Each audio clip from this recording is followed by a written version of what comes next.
Welcome back to Sleepless Stories. How are you doing today?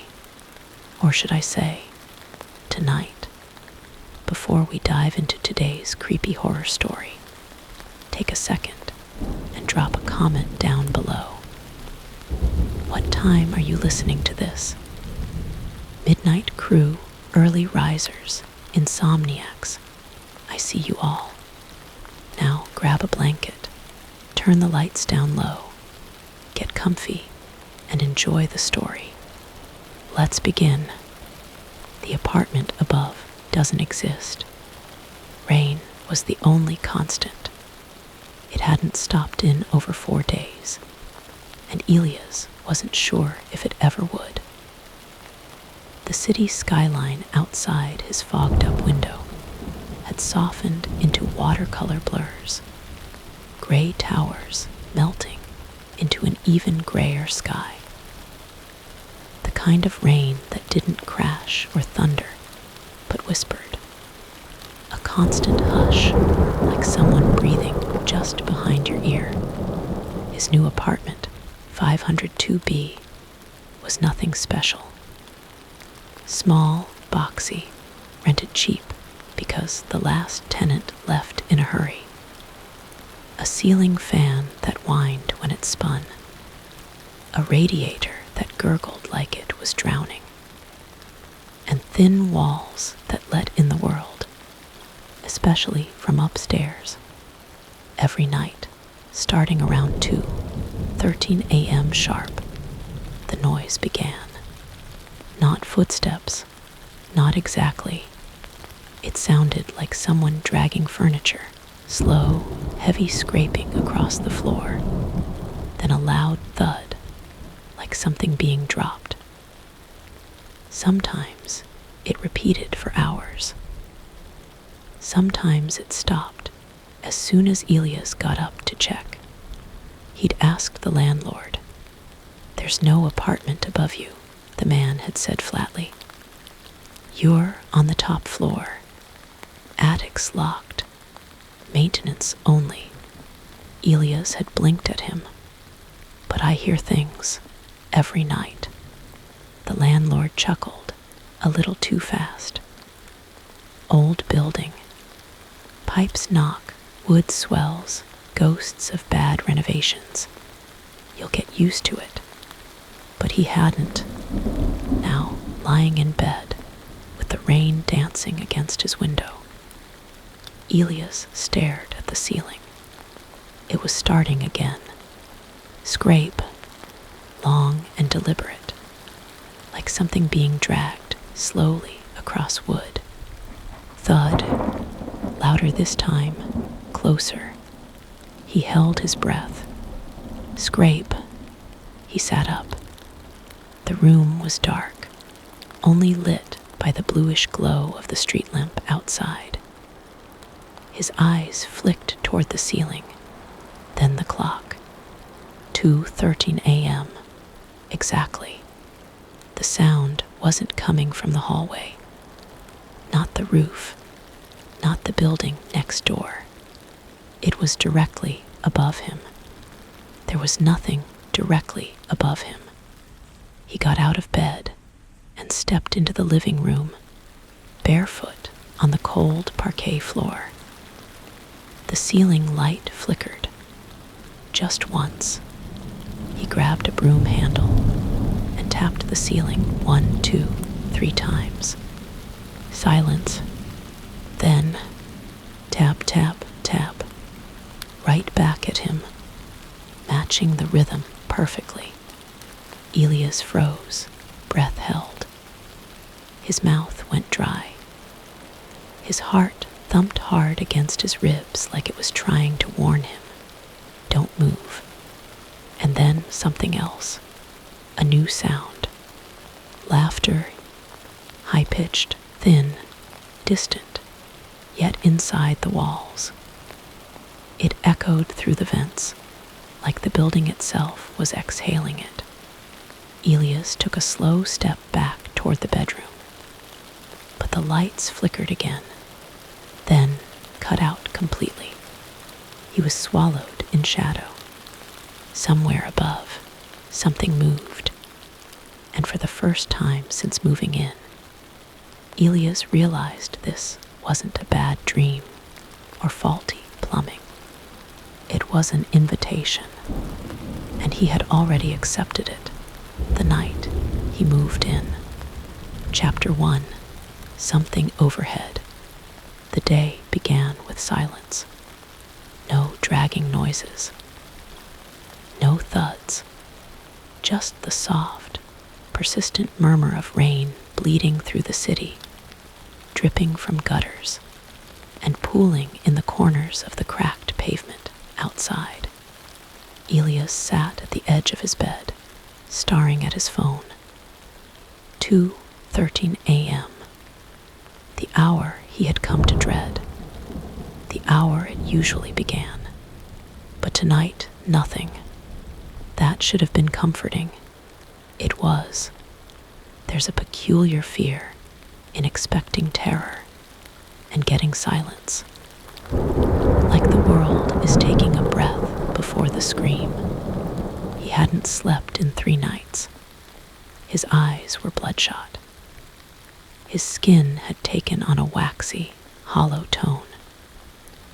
Coffee had become both his fuel and his tranquilizer.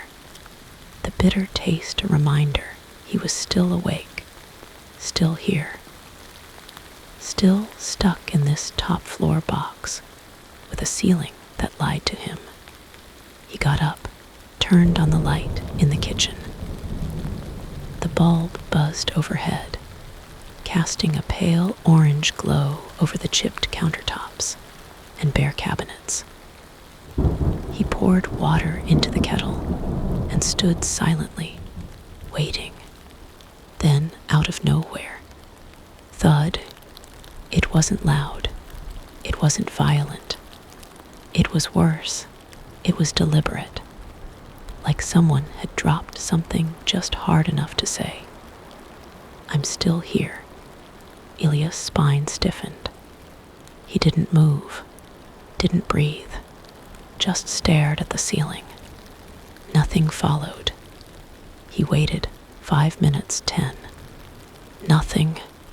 He poured his tea, hands trembling slightly, and returned to the living room. He sat on the couch, mug in hand, eyes trained on the ceiling above. There was supposed to be nothing above him. The landlord had insisted. Just an empty attic, he'd said. No access, no windows. Insulated. You wouldn't hear a thing up there, even if someone was walking. Elias had asked again last week. "You're overthinking it," the landlord had said.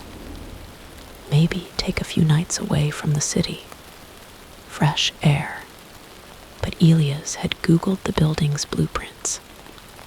Floor 5 was the top floor. No 6th floor. The attic was nothing more than a crawlspace, at least on paper. That meant one of 2 things. Either the building lied, or something else lived in the space that shouldn't exist. The air grew colder. The radiator made a deep groaning sound, almost like a sigh. The lights dimmed slightly. Scrape. He dropped his mug. The ceramic shattered against the hardwood. Tea pooled under his bare feet, steaming faintly. That sound again. He knew it now. Knew its pace, its rhythm. It was a long, dragging scrape, like someone moving a piece of heavy furniture very, very slowly. Not in a rush. Never in a rush. Elias stepped back, barefoot, tea soaking his heels. He looked up again. The ceiling seemed lower than before. He blinked. No, it wasn't lower, but something about it felt denser, as if the space above had swollen with weight. like it was bowing ever so slightly under a pressure no one else could feel. He grabbed a chair, stood on it, and reached up to the ceiling with his palm. Cold, freezing, actually. Even colder than the window glass during the storm. He pressed his hand against it harder. Tap, tap, tap. His heart nearly burst. It came directly beneath his hand, like something was mirroring him just beyond the drywall. He jerked his hand back, nearly fell from the chair. Then something whispered, not from a speaker, not from the hallway, from the air. 3 syllables, too soft to understand, but clear in intention. They knew his name. He leapt off the chair, heart hammering, skin damp with cold sweat. The hallway, light outside his apartment, flickered. He stepped closer to the peephole, looked through it. The hallway was empty. Then, tap, this time not from above. From the door, not a knock, a tap like nails. He didn't move, didn't make a sound. Then a voice, muffled but unmistakable. Don't look up. He stepped back. Every instinct screamed at him to not obey that voice. So, of course, he looked up. The ceiling was different now. Hairline cracks webbed out from the center. Not like damage, but like veins. They glowed faintly, with a blue-gray bioluminescence that pulsed slowly, like a heartbeat. His mouth went dry. His eyes refused to look away. And then, thud, the cracks stopped pulsing. The lights returned to normal. The warmth returned to the room. Everything reset. It was like nothing had happened, except his mug was still shattered on the floor. The tea was still there, cold now. And in the ceiling, one crack remained. A perfectly straight line, 6 feet long, almost like a door. By the next morning, Elias looked like he had aged a decade. The neighbor across the hall, an older woman named Lucille, saw him and gasped, God bless, hun, you okay? You look like you were up all night being interrogated by ghosts. He tried to smile, close enough. Lucille leaned closer, lowering her voice. You on 502? He nodded, she said, pulling a cigarette from her pocket, but not lighting it. That place ain't right. Elias stared at her. Do you hear it too? I don't go near that end after midnight, she said. When my husband was still alive, he used to say there was something wrong with the walls up there, like they breathe. She leaned in further. You ever talk to the lady on the 6th floor? There is no 6th floor. Lucille raised an eyebrow. Exactly. That night, Elias stayed awake with the lights on, and every flashlight, candle, and battery-powered lantern he owned sitting beside him. He stared up at the ceiling with a kitchen knife clutched in one hand and a notepad in the other. Every time a noise happened, he wrote it down. 2:13 a.m. scrape. 2:18 a.m. thud. 2:21 a.m. soft knock on the door. 2:25 a.m. whispers in the vent. 2:32 a.m. a laugh. Childlike wrong. 2:39 a.m. light dimmed. Smell of wet wood. 2:44 a.m. A name whispered. His name. 2:45 a.m. Voice behind the wall. We remember. He kept writing, kept waiting. At 3:00 a.m. sharp, something pressed against the ceiling from the other side. A visible bulge formed in the drywall, like something was leaning down, testing the barrier. Then it stopped, and etched into the ceiling where the bulge had been was a single word, written in water stains that hadn't been there before. Look. Chapter 2, The Second Knock. The knock came again. 3 soft raps, deliberate, too slow to be urgent, too rhythmic to be casual. Cora froze. Her eyes darted to the ceiling, the same spot where the thudding had echoed the night before, the spot above her kitchen table where the cheap plaster had cracked slightly. Still, no apartment above. That's what the landlord said. That's what the floor plans confirmed. That's what the building records stated. Apartment 6B didn't exist. Yet someone, or something, was knocking from up there. She stood in the middle of her apartment, barefoot, still wrapped in her robe. It was just after 2:00 a.m. Again. Of course it was. The rain outside hadn't let up. It lashed at the windows like fingers drumming on glass, trying to find their way in. It should have been soothing. It was.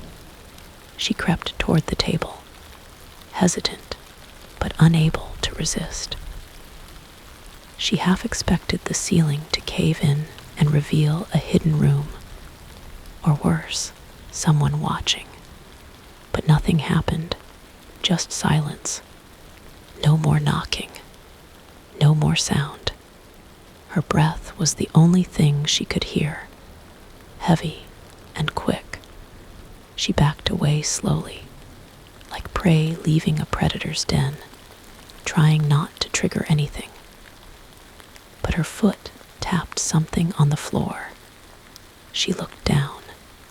A paper, folded, old, yellowed at the edges. She didn't remember it being there when she cleaned the floor earlier that day. She certainly hadn't dropped it. With shaking hands, she picked it up.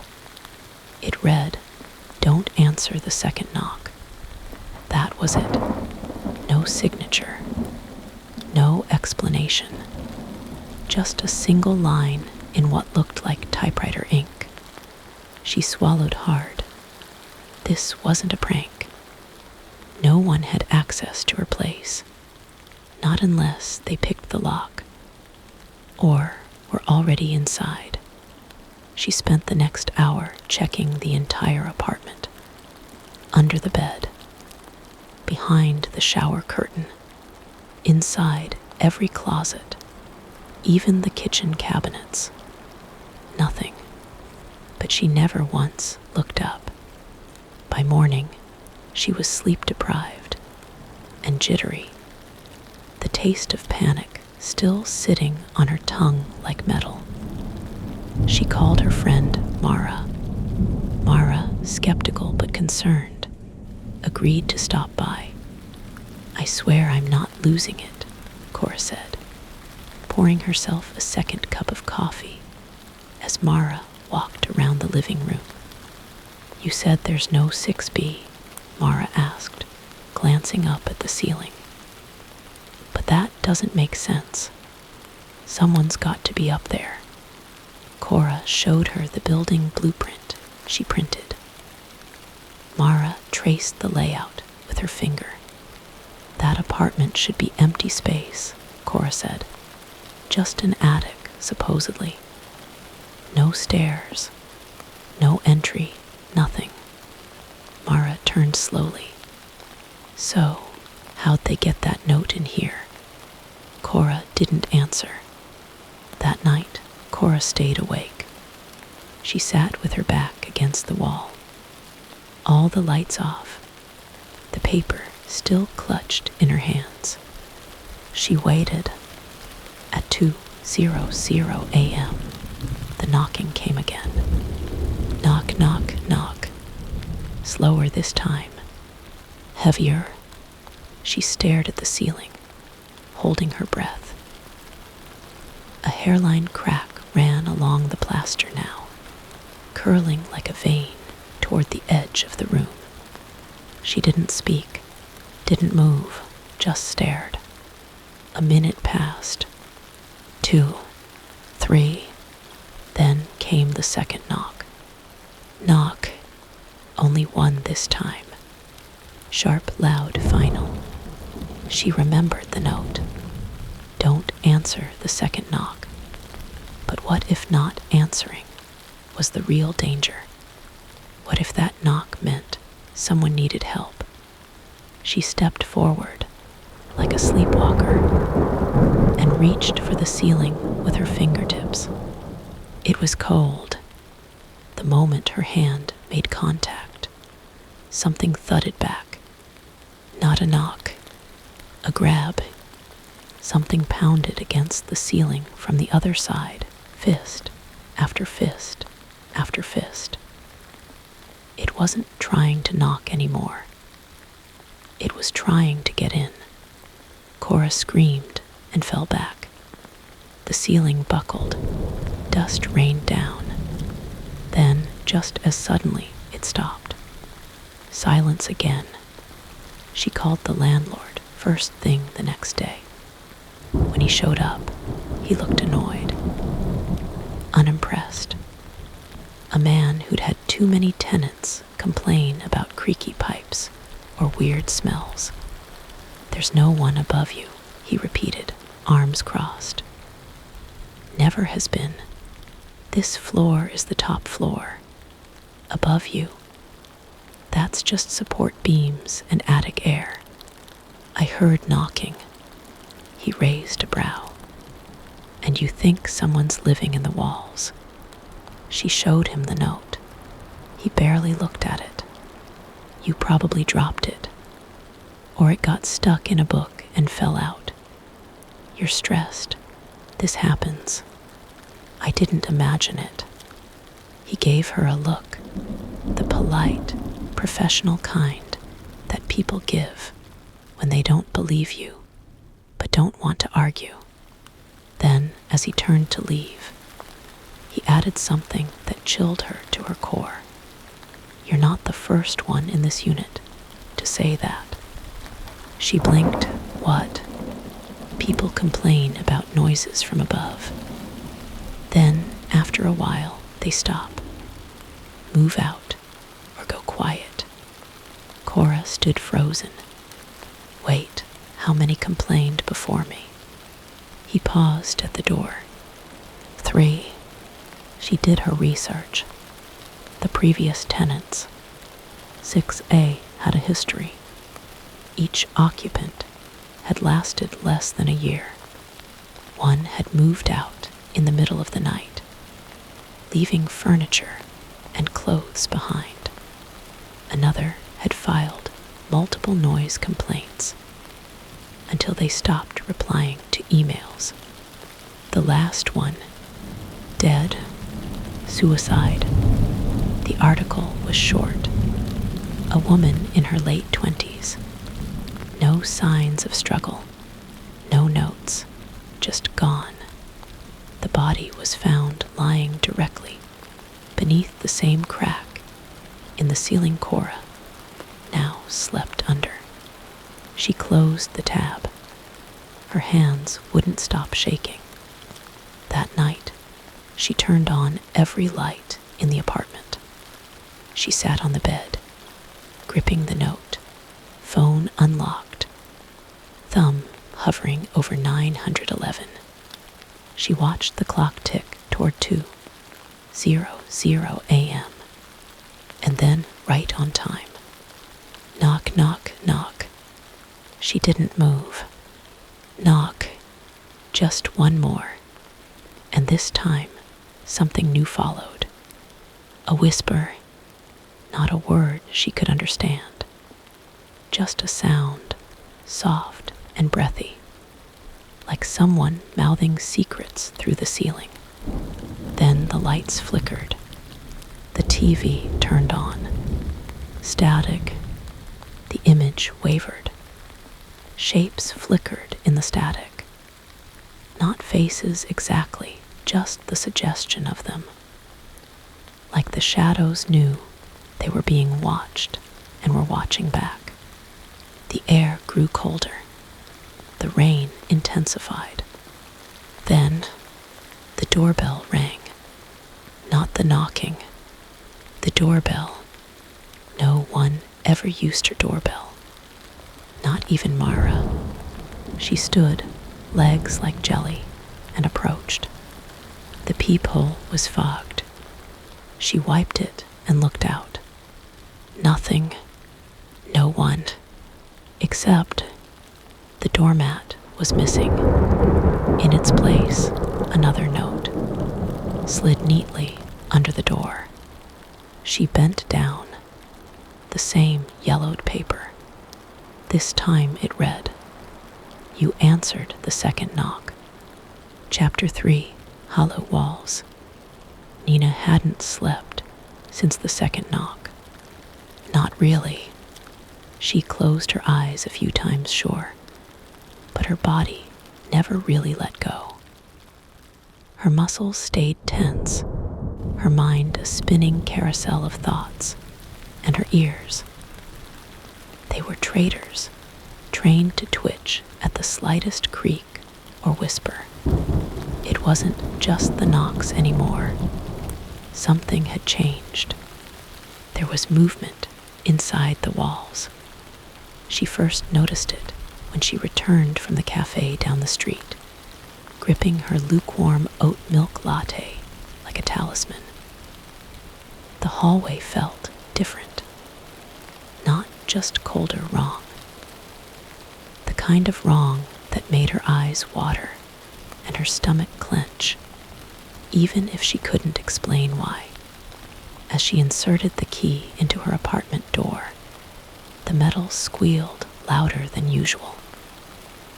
It echoed down the empty corridor, mocking her. She stepped in, kicked off her shoes, and froze.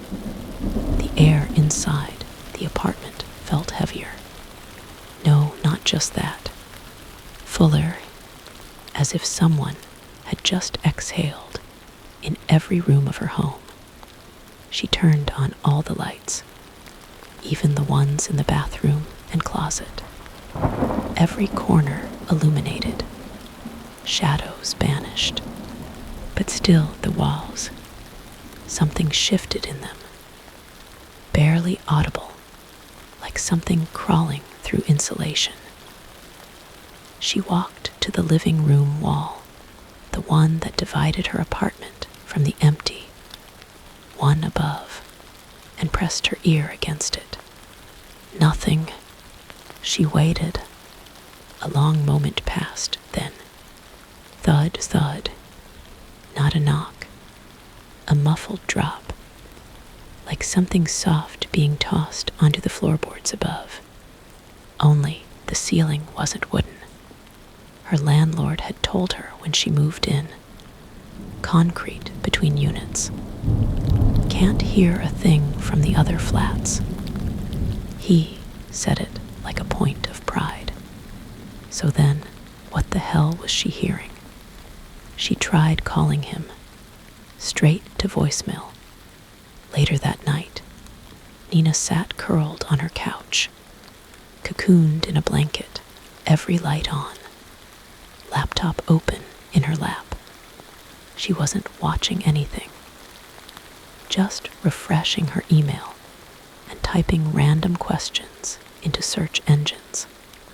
Can rats live inside drywall? Can buildings make noise if they're settling? Can a ghost knock twice? No real answers, just endless forums and bad ghost stories. And then, scratch. She jerked her head up. It came again. A slow, deliberate scratching, right behind her bookshelf. Nina stood. Her legs wobbled. She inched closer, each step an argument with her own survival instinct. The scratching stopped. She placed her hand on the bookshelf, and it vibrated. It took her 20 minutes to build up the courage to move the bookshelf. She dragged it away from the wall in short, jerky bursts. Her breath fogged the air, though she hadn't turned the AC on. The wall behind was unmarked. White, clean, just drywall. She tapped it. Hollow. Everywhere else in her apartment, the walls sounded solid. But here, she knocked again. Knock, knock. Silence. Then tap, tap, tap. 3 soft, precise replies. Nina fell back. The next morning, she marched down to the property management office. The receptionist, a woman in her late 40s, with aggressively friendly lipstick, offered a bored smile. "No, Ms. Mayer, there's no one living above you. That unit, been vacant for over a year. Needs plumbing work. Then why am I hearing things?" The woman blinked, as if that wasn't her problem. "Honey, these old buildings make noise. Pipes, rats, insulation shifting. You'd be surprised." Nina leaned forward. "There's something in the walls." The receptionist's expression faltered, only for a second. Then the smile returned, too wide. "We'll send someone to check." "Okay." Days passed. No one came. The knocking returned, always between 2:00 and 3:00 a.m. Sometimes it was soft, sometimes violent. Sometimes it sounded like nails dragging downward. And always from the same spot behind the bookshelf wall. Nina stopped sleeping altogether. She started recording. Her phone, set on the shelf, pointed at the wall.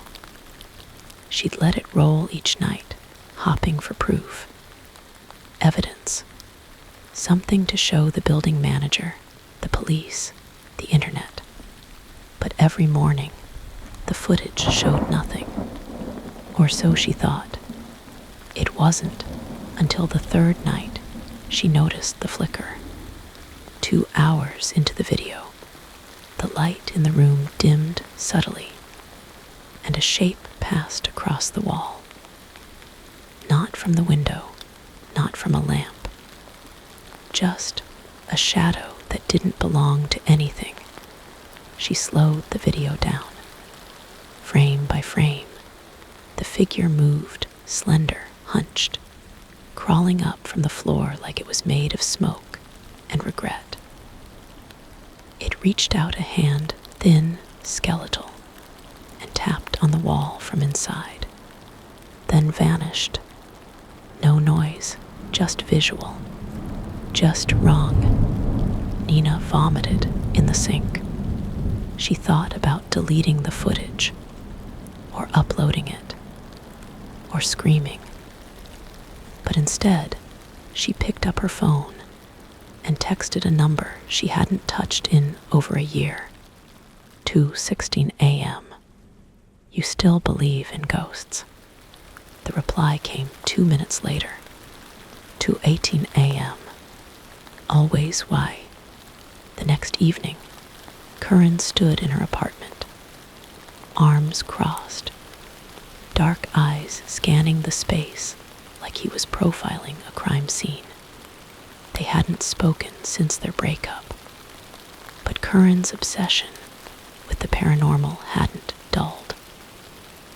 He wore the same frayed army jacket and smelled faintly of incense and old books. "Show me," he said. Nina led him to the wall.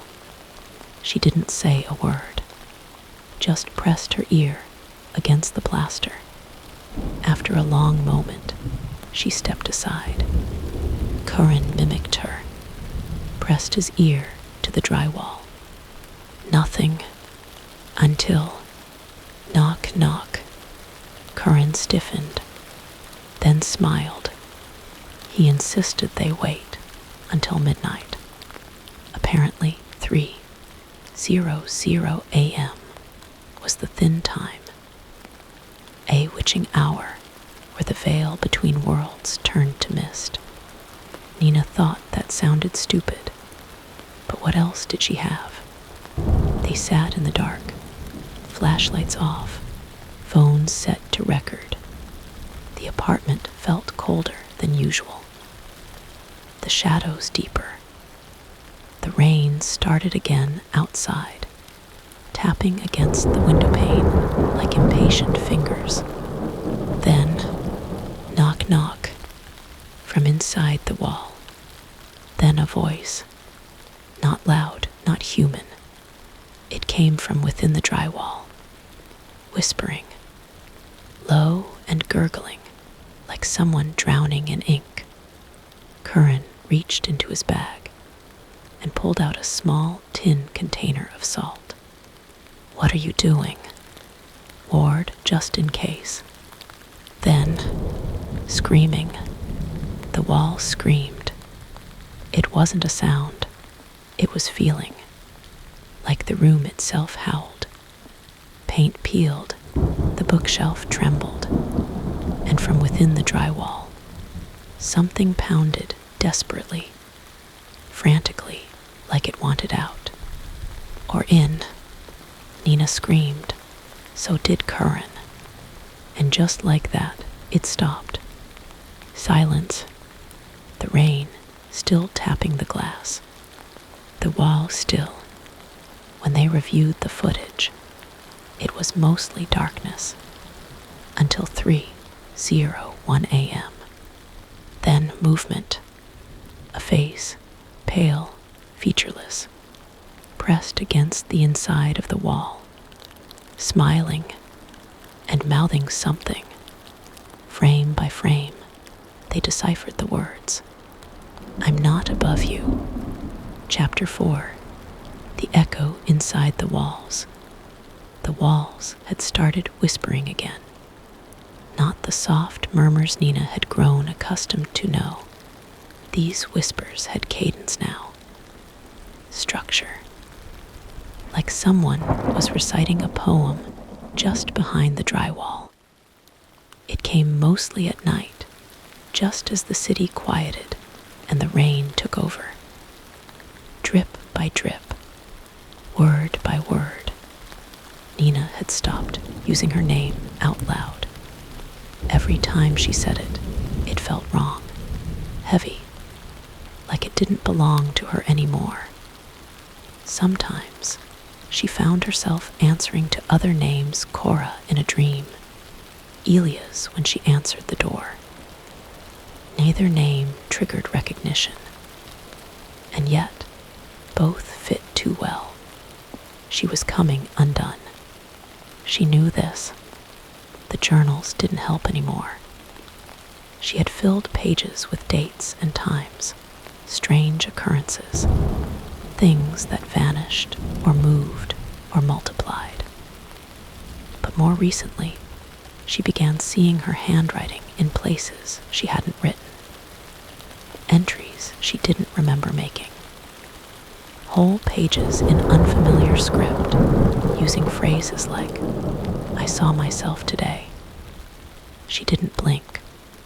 One night, desperate to catch whatever was happening, Nina set up her phone camera, just to film herself sleeping. Simple enough. The next morning, she awoke groggy and cold, sprawled on the hardwood floor. The bed was untouched. She checked the footage. Around 3:17 a.m., something sat up in the bed. Not sudden, not jerky, just slow. It stared directly at the camera. Its face was hers, almost just wrong. Eyes too wide, mouth too tight.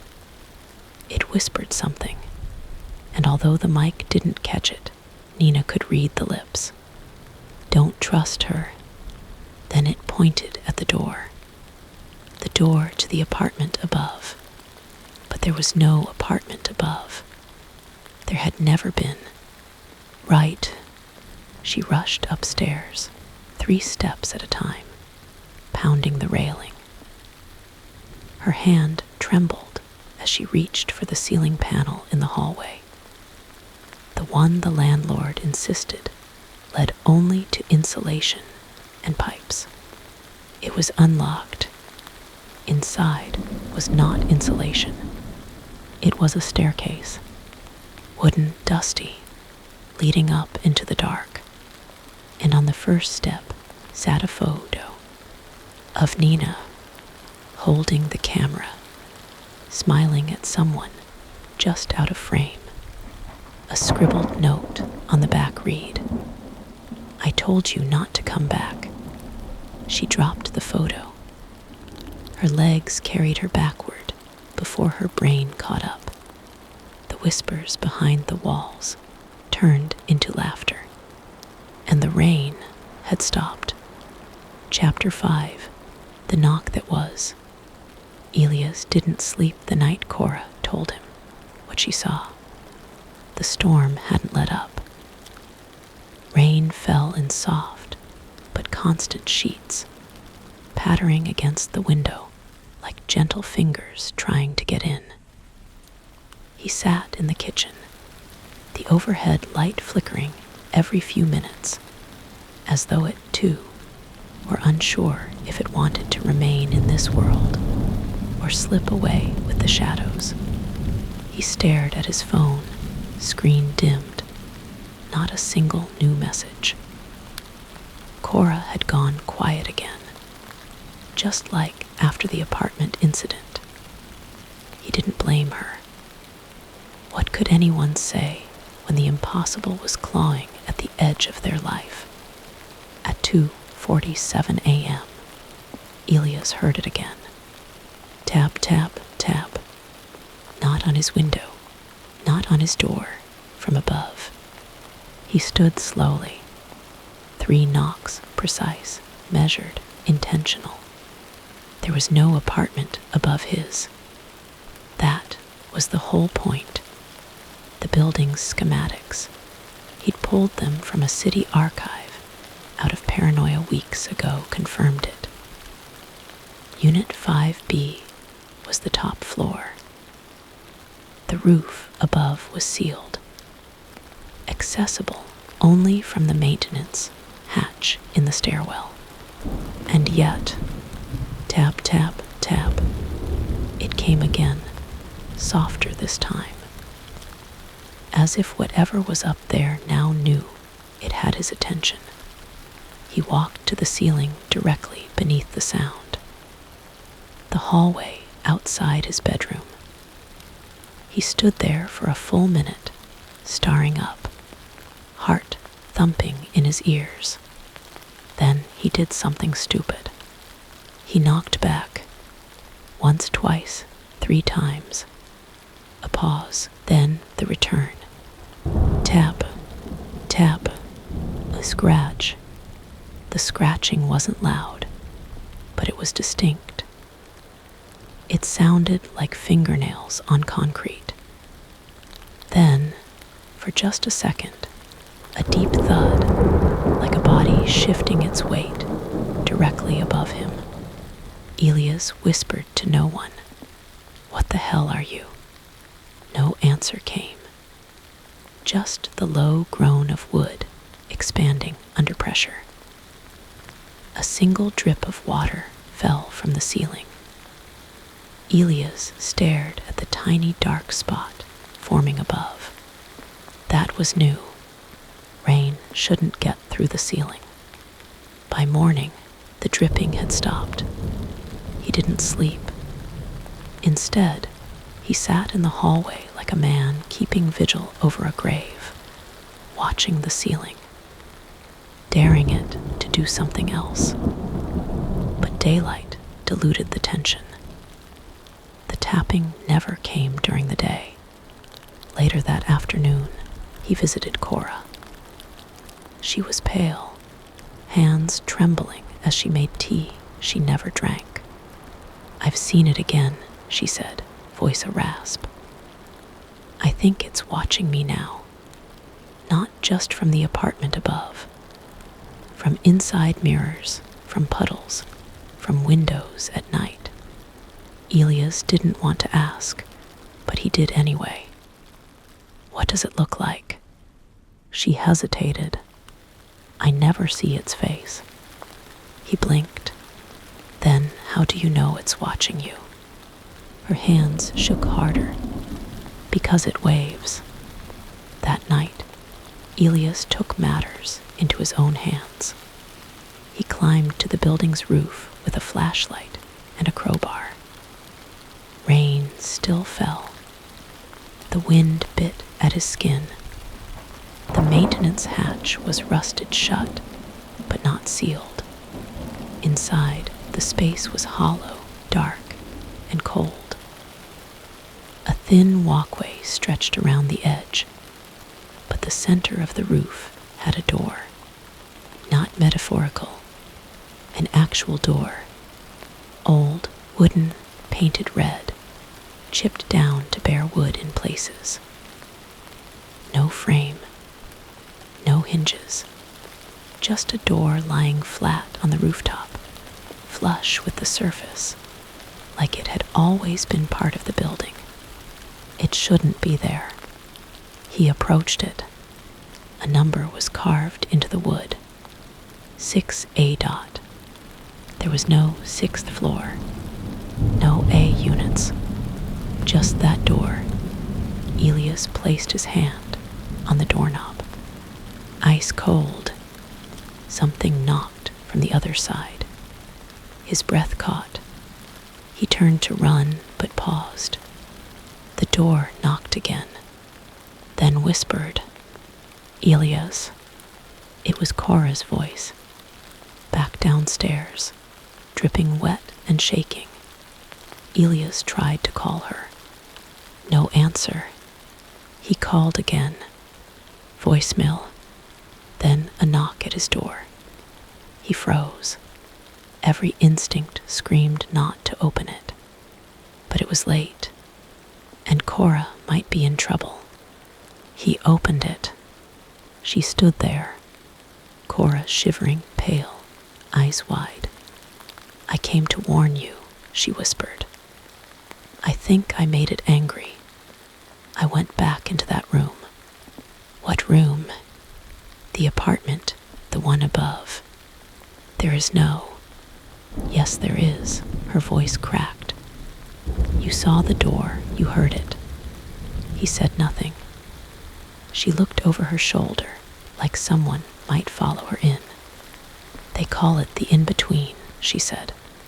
"It's not an apartment. It's a passage. A place between waking and dreaming, between memory and forgetting. It uses what we ignore, what we pretend not to hear. The creak, the knock, the breath behind your ear when no one's there." Rain thundered on the windows. Elias shut the door behind her and locked it. For a moment, they both just listened, and then faint and steady from above. Tap, tap, tap. Chapter 6, Reflections in the Void. Nina hadn't left her apartment in 2 days. The world outside had blurred, melted into a damp gray haze she barely remembered. The rain was relentless. a constant tattoo against the windows, drowning out the city's noise. Or maybe it was just swallowing her whole. The journals lay scattered across the floor, pages splayed open like broken wings. She'd read and reread them, trying to catch the threads of herself before they slipped away. But the words twisted, warping beneath her gaze. Some entries she remembered writing.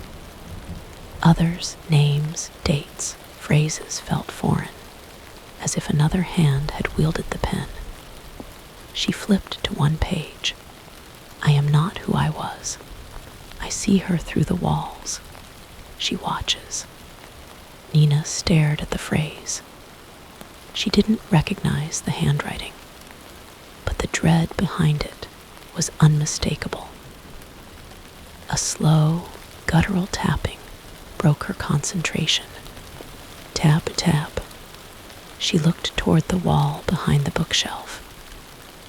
The sound wasn't new, but tonight it carried a different weight, sharper, more deliberate, less like a plea, more like a command. She pressed her palm against the cold drywall. The faint vibration hummed through her skin, threading up her arm, settling in her chest. The room suddenly felt smaller, like the walls were inching closer. Her breath hitched. Memories, fractured memories, surfaced unbidden. Cora, the girl who once whispered warnings Nina didn't understand. Elias, the man who knocked back at shadows. Were they real? Or were they echoes of herself, splintered by the apartment's dark pulse? Nina's reflection caught her eye from the cracked mirror near the door. She blinked, and it blinked back, but just a second too late. The subtle delay spun a cold thread down her spine. She stepped closer. Her reflection smiled. She did not. The apartment was playing tricks, but the tricks were no longer confined to sound or shadow. They invaded sight, touch, time.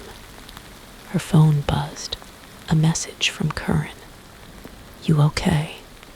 She didn't reply. Instead, she pulled the phone closer to the wall, holding the camera toward the bookshelf. A faint shimmer pulsed behind the drywall, like heat haze or the tremble of a disturbed dream. The camera's night vision caught it, a dark shape shifting, almost humanoid but flickering, unstable. Then it reached through the wall. Her heart thundered as the figure's skeletal fingers brushed the surface, tapping once, twice, 3 times. Tap, tap, tap. Nina dropped the phone. The knocking continued from inside the walls, growing louder, urgent. Her pulse quickened, the air thickening around her. Suddenly, a voice, low and rasping, whispered through the plaster. Open the door. Nina froze. Which door? Her mind spiraled. The hallway ceiling panel, the hidden staircase. She couldn't trust her memories anymore. They twisted and tangled like the rain-soaked vines. She imagined strangling the building from the outside.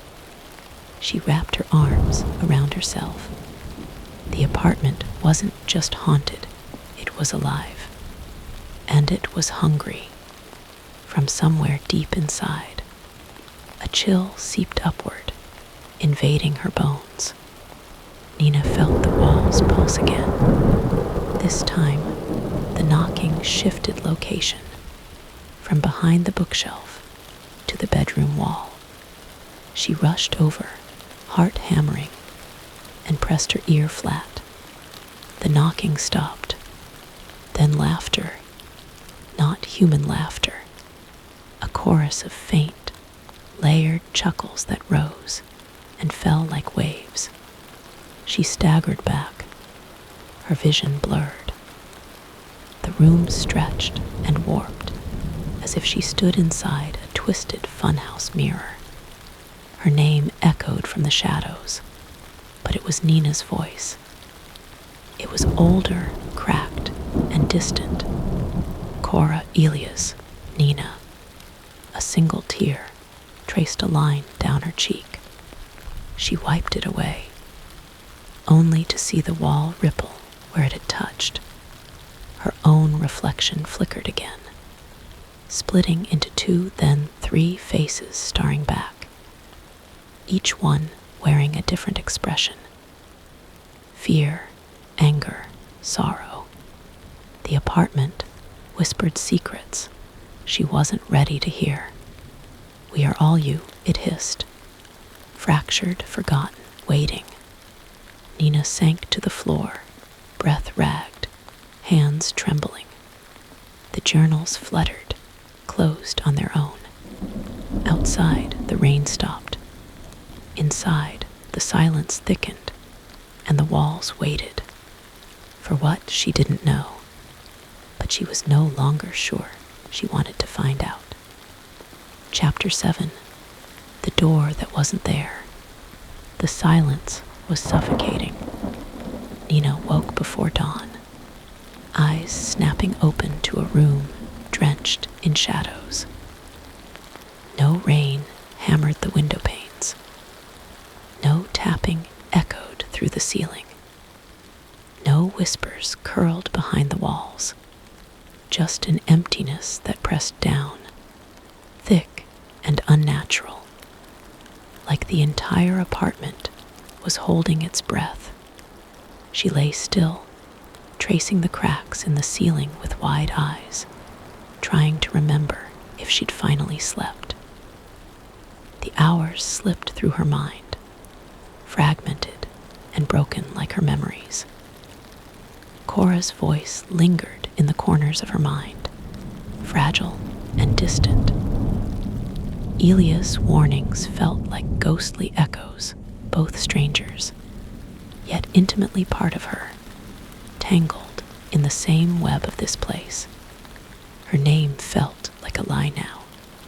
The air was colder than usual, dragging at her skin, stirring the frayed edges of her sanity. She shivered, pulling the thin blanket tighter around her. The room seemed to grow longer, shadows stretching like slow-moving fingers toward the far wall. And then she saw it, a faint outline, barely visible, on the bedroom wall opposite her bed. A doorway, but there was no door, just the ghost of one. The shape pulsed softly, like it breathed. Nina's heart hammered so loud she could hear it in her ears. She blinked, rubbed her eyes. The outline remained, shimmering with a subtle iridescence that warped the wallpaper around it. Slowly, hesitantly, she pushed a trembling hand toward the wall. Her fingers passed through. Cold emptiness swallowed her skin. She yanked her hand back, breath catching in her throat. The apartment wasn't obeying its own rules anymore. The walls had always whispered. Now they invited her in. She paced the room, every nerve screaming. What was this place? A prison, a mirror, a trap. Her phone buzzed. She jumped, then reached for it. A message from an unknown number. The door is waiting. No sender name. No way to reply. Just those 3 words, flashing on the screen like a warning. Nina swallowed hard. Every instinct urged her to run, to throw the phone away, to scream into the empty apartment. But curiosity, deep, dark, impossible to resist, pulled her forward. The outline shimmered again. Her fingers brushed it once more. This time, the wall melted away. Nina stepped forward. Cold air rushed past her face. The world tilted. She was falling into darkness. She landed on cold concrete. The apartment was gone. Instead, she stood in a narrow corridor, dimly lit by flickering bulbs strung overhead. The walls pulsed like living skin, breathing softly, expanding and contracting in rhythm with her heartbeat. The hallway stretched endlessly in both directions. Nina took a shaky step. Her footsteps echoed, hollow and uneven, bouncing off unseen corners. Something about this place felt alive, watching, judging. The lights flickered again. She moved forward, drawn deeper into the maze. Fragments of memory tore through her mind. Flashes of faces, half-remembered conversations, laughter, then screams. She shook her head, trying to clear the fog. Her reflection shimmered on the polished wall panels, but it wasn't her. The woman staring back had hollow eyes. Cracked lips curled into a broken smile. Nina's breath hitched. "Who are you?" she whispered. No answer. The reflection blinked, then smiled wider. It reached toward her. Nina stumbled back, crashing against the wall. A sharp pain lanced through her side. She gasped. A whisper rose from the shadows. "We are you." The words slithered into her ears, twisting around her thoughts. "We are your past, your future, your every fear." Nina's legs gave way. She slid down the wall, eyes darting. From the darkness, figures emerged. Not Ilia's, not Cora, but fragments of herself. Versions of Nina she didn't know. Some younger, eyes wide with fear. Others older, faces twisted with rage. They crowded around her, voices overlapping. Remember, forget, run, stay. Nina clamped her hands over her ears, trying to drown them out. The corridor warped. Walls bent and stretched. The floor rippled like water. Time fractured. She caught glimpses of her journals, pages fluttering in a storm. A hand wrote words she didn't recall. "I am losing myself. Who is the real me?" The figures pressed closer, faces blurring, becoming one. A voice, her voice, called from the void. Step through the door. Nina's gaze snapped to a dark rectangle at the end of the hall. A door, black as night, framed in bone-white edges. She wanted to scream, to run, to hide, but her feet moved of their own will. Closer, closer, closer. Her hand reached for the handle, icy cold beneath her touch. A final message echoed in her mind. You can't escape yourself. She twisted the knob. The door creaked open. Light exploded. She was back in her bedroom. The outline on the wall was gone. Her breathing was ragged, sweat slick on her skin. The phone buzzed again. A new message. You came back, but we never left. Nina stared at the screen. The apartment wasn't done with her, and she was farther gone than she ever feared. She curled on the bed, clutching her head. Visions swirled in her mind. Cora's journals scattered across the floor. Elia's voice from the ceiling. The endless corridor. The door that wasn't there. She was breaking. Fragments of time and memory shredded inside her. And the apartment fed on it, feeding on her. A storm outside finally broke. Rain hammered against the windows, drowning out the silence. But inside, Nina knew the true storm had only just begun. Chapter 8. The Faces in the Reflection. Nina stared at the cracked mirror above the sink, eyes tracing the spiderweb fractures stretching from the corner to the center. The surface wasn't just broken, it was alive. Every shard seemed to pulse, capturing not one, but dozens of flickering images. Faces, not hers, or maybe all of them hers. The mirror showed Cora's sharp eyes darting nervously, Elia's clenched jaw flexing, and then her own pale, hollow gaze staring back like a ghost. They blinked, but not at the same time. Nina's hands trembled as she reached out, fingertips grazing the glass. The mirror rippled like disturbed water. The reflection blurred, then shifted.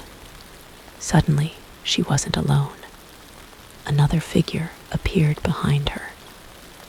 A shadowy silhouette with no distinct features, just a whisper of movement. Nina spun around. The bathroom was empty. Only the sound of water dripping from the faucet filled the silence. She glanced back at the mirror. The figure was there still, pressed close behind her reflection. A cold breath brushed her neck. She yanked the bathroom door open and fled. Hours later, the apartment felt different. The walls had stopped whispering. The tapping from above was gone. Even the rain had faded to a distant drizzle. But the mirror, it never stopped watching. Nina avoided it. She covered every reflective surface she could find. Plastering paper, hanging sheets, turning anything that could show her fragmented image away from sight. Still, the faces came, in puddles on the floor, in darkened windows, the sheen of polished tables. They were always there, silent, waiting. A fragment of her, trapped and staring back. The apartment was no longer just a place. It was a living reflection of her fracturing mind. She flipped through Cora's journals again, desperately searching for answers. One entry caught her eye. I touched the mirror last night. It whispered my secrets.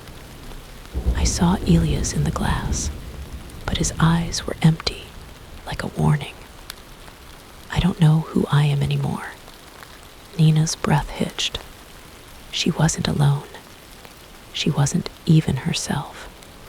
The apartment held all of them, a prison of fractured souls and memories. That night, unable to sleep, Nina wandered into the kitchen. The overhead light flickered erratically, casting long shadows that danced like twisted puppets. Her phone buzzed again. A new message. Find the key.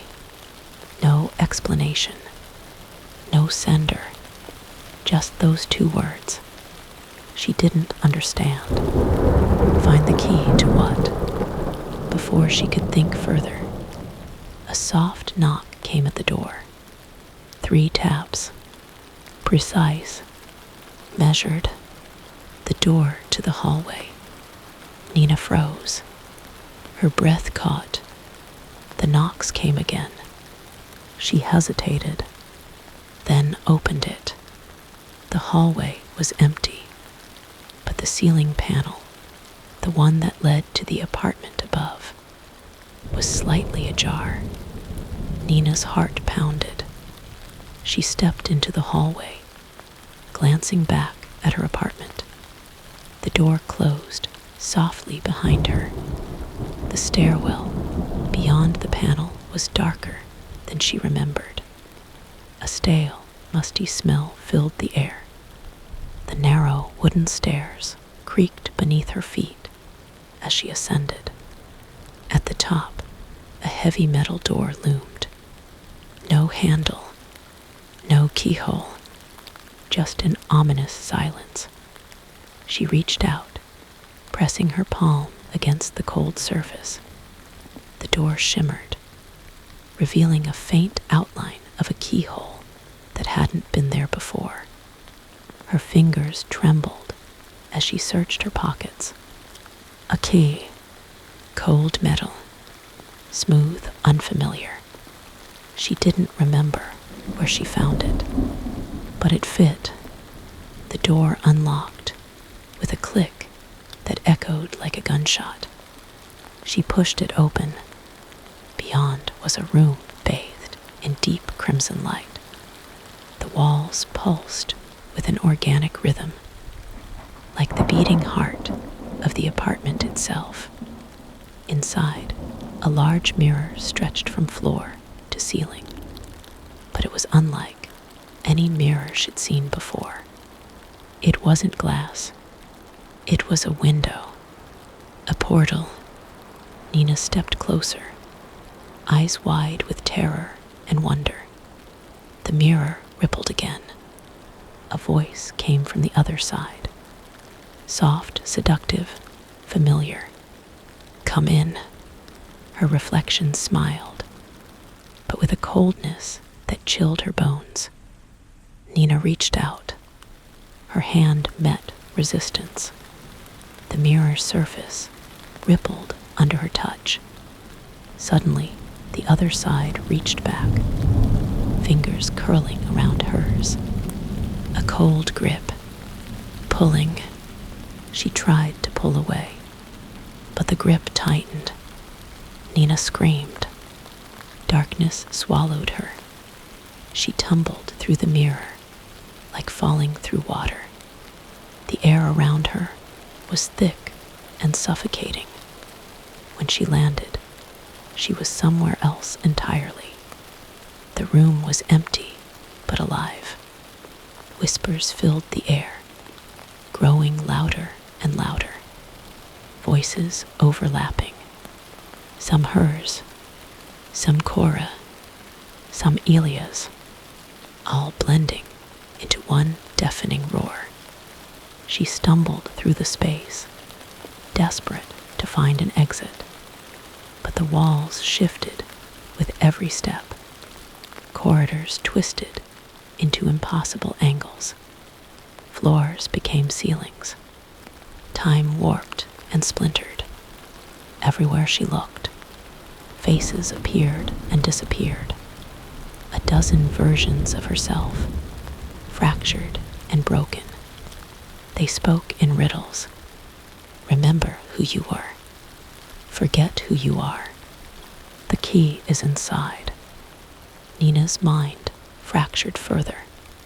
She collapsed to her knees, clutching her head. The voices crescendoed into a single, deafening command. Open your eyes. Nina obeyed. She found herself staring into a pair of eyes that were not hers. Dark, hollow, and endless. The face belonged to someone who had been trapped here long before. A prisoner of the apartment's mind. The door that was not there.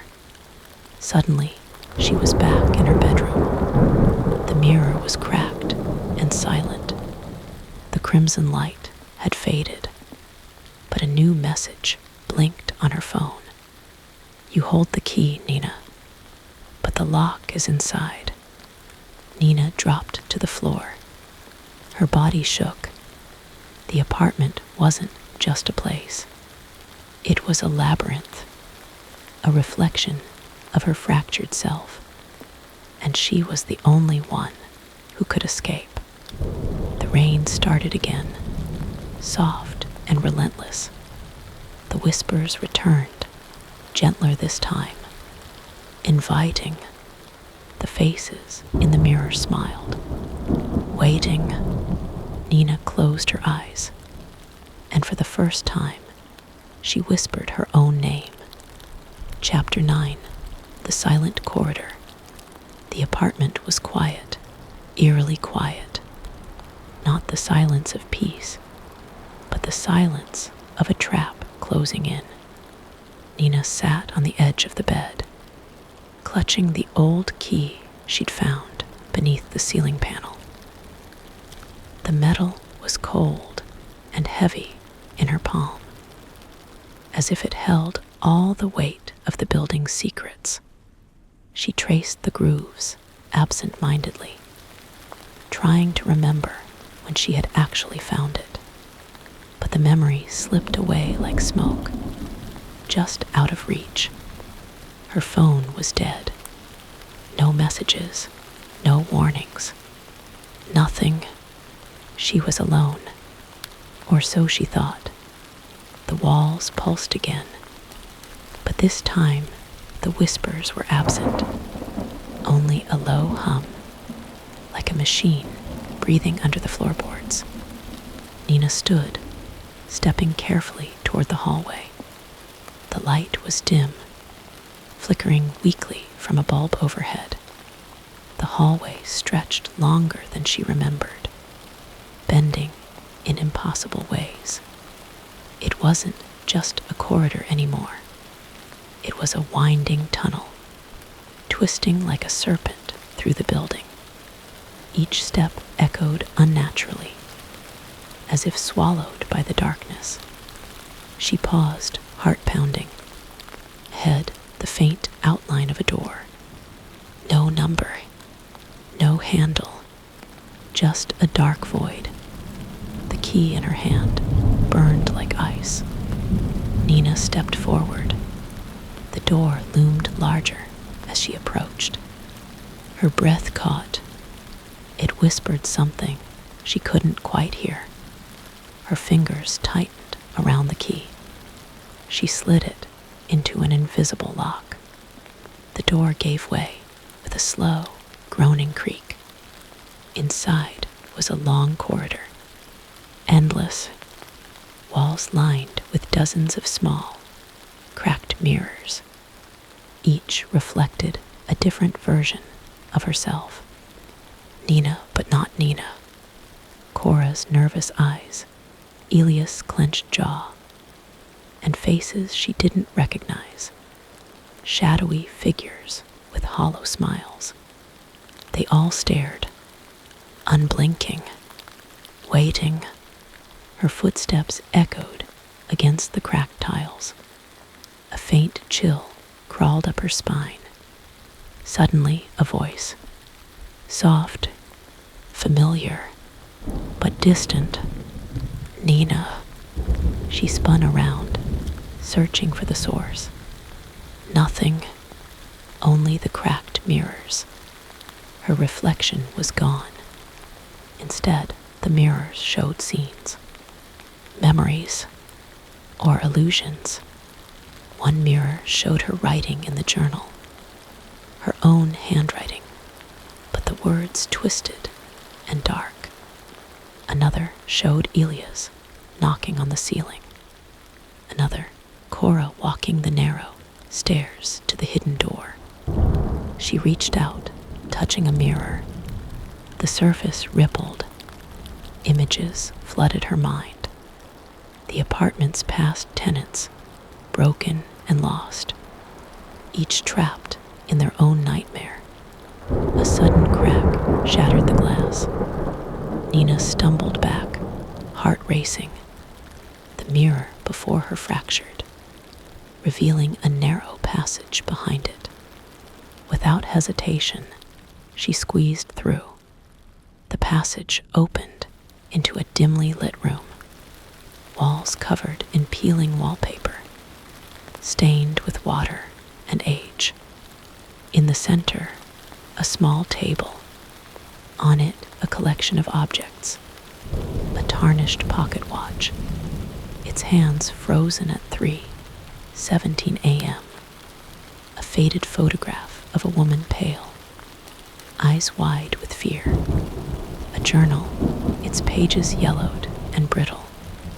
Nina picked up the journal, flipping through it. The entries were chaotic, written in haste. Voices bled through the words. Pleas, warnings, confessions. One passage caught her eye. The apartment remembers. It folds time. It swallows you whole and spits out fragments. We are not who we were. We are echoes, broken shards of selves, trapped in an endless loop. The hands of the watch seemed to pulse faintly. Nina's fingers brushed over the photo. The woman's eyes bore into her soul. She looked like someone she should know. A sudden noise startled her. A soft shuffle from the darkness. Nina spun around. Nothing but shadows. But the feeling of being watched grew heavier. She backed toward the passage, but it closed silently behind her. Trapped, panic rose like bile. She ran back down the corridor of mirrors, but the reflections no longer showed fractured selves. They showed memories she had never lived. Scenes of laughter, pain, joy, and terror, all tangled together. One mirror showed her childhood home, but twisted. Windows blacked out, doors nailed shut. Another showed Elias standing in the rain, knocking on the ceiling. A third showed Cora, writing frantically, eyes wild. The corridor seemed endless. Each mirror pulled her deeper into the apartment's twisted mind. Her breathing grew ragged. She pressed her hand to the wall, trying to ground herself. But the wall shifted. The wallpaper peeled away like skin, revealing layers beneath. Each layer held a secret. Names scratched into plaster. Dates crossed out in red ink. Messages hidden beneath the paint. She traced the letters with trembling fingers. Remember, forget, don't trust the one who watches. The key is inside. Nina's mind blurred. Time folded and stretched. She could feel Cora's fear, Elias' despair, her own confusion, all merging. A scream echoed through the corridor. It was hers, but distant, echoing, unending. A figure emerged from the shadows. Tall, thin, face hidden beneath a hood. The figure raised a hand, revealing a cracked mirror shard. Nina recognized the face reflected her own, but distorted, eyes black, mouth twisted in a silent scream. The figure whispered, voice like ice, "You cannot run from yourself." Nina backed away. The corridor twisted. The walls closed in. The figure followed. Her reflection in the shard reached out. The shard glowed with a cold light. Desperation flooded Nina. She lunged forward, grabbing the shard. Pain seared through her fingers. Visions exploded behind her eyes. Memories she didn't recognize, lives she didn't live. Her fractured selves screaming in silence. She collapsed. The shard slipped from her hand, shattering on the floor. Silence. Absolute. Nina lay still, breath shallow.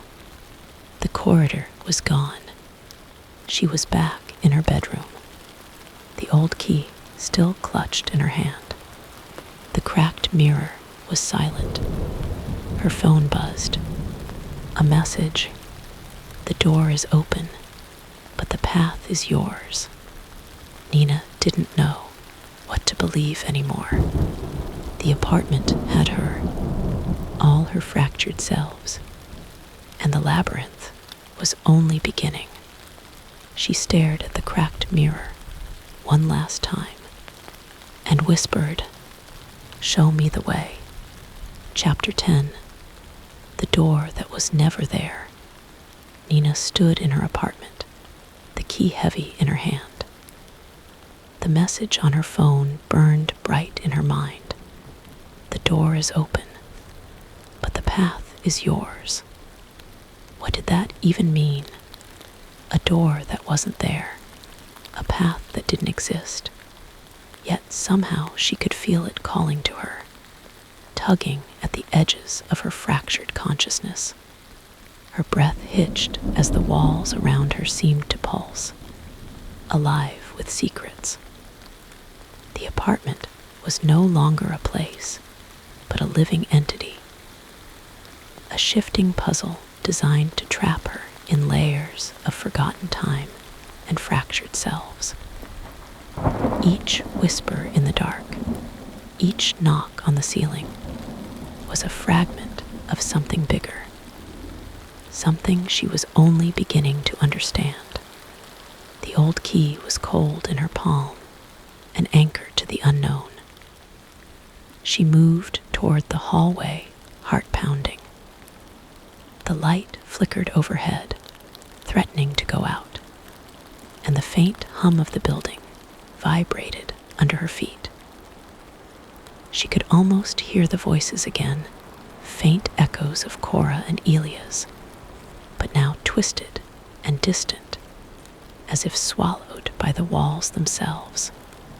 As she stepped down the hallway, the air thickened. The apartment seemed to stretch, rooms shifting places, walls bending with a cruel geometry. The floorboards creaked underfoot, though she knew she was the only one there. Or was she? Ahead, the hallway ended in a blank wall. But Nina swore she saw a faint outline, a door, just beyond the threshold of sight. The key in her hand vibrated softly, urging her closer. Her fingers reached out, brushing the wall. It gave way beneath her touch, sliding open like the pages of a forgotten book. A doorway appeared. Beyond it was darkness, but within the shadows, Nina felt the pulse of time folding. She stepped through. The room was a stark contrast to the crumbling apartment she had just left. It was a library, endless rows of dusty shelves, books piled to the ceiling. The air smelled of old paper and secrets, but something was off. The books weren't normal. Their titles twisted and writhed, words shifting as she tried to read them. Some were her name, some Cora's, some Elia's. Others were titles she didn't recognize, but felt intimately tied to her fractured mind. One book slid off the shelf, landing at her feet. The cover was blank except for a single word: memory. Nina hesitated, then opened it. The pages were filled with fragmented memories, scenes from her life, but distorted. Faces she should have recognized twisted into shadows. Places she had never visited morphed with places she once called home. She flipped faster. each page pulling her deeper into a past that was both hers and not hers. Suddenly, a phrase caught her eye, scrawled in shaky handwriting. "You are both the prisoner and the warden. The door above is a mirror, not a gateway." Her skin prickled. She closed the book, but the library was shifting again. Shelves retracted, revealing a narrow corridor lined with mirrors, some cracked, some fogged, all reflecting distorted versions of herself. As Nina walked, the mirrors showed her not just reflections, but moments, snippets of lives tangled in the apartment's web. One mirror showed Elias standing in the rain, knocking on a ceiling that wasn't there. Another showed Cora writing furiously, the walls bleeding ink and shadow, and another her own reflection, but her eyes were black pits, staring emptily. She reached out to touch a mirror, and it rippled like water. Suddenly, she was no longer in the library. Nina found herself in the stairwell, the very stairs that had appeared behind the ceiling panel weeks ago.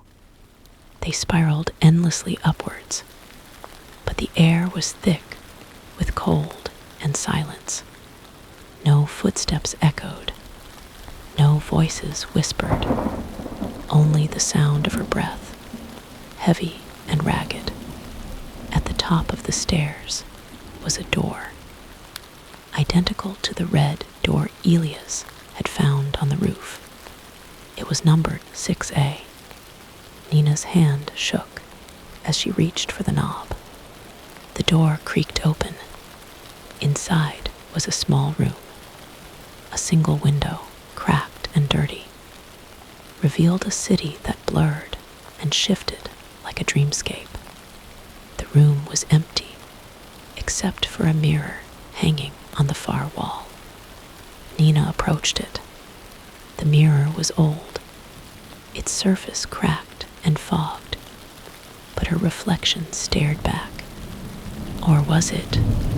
Her reflection smiled, a cold, cruel smile, and mouthed words she couldn't hear. She leaned in closer. The reflection whispered, "You are lost, but we are many."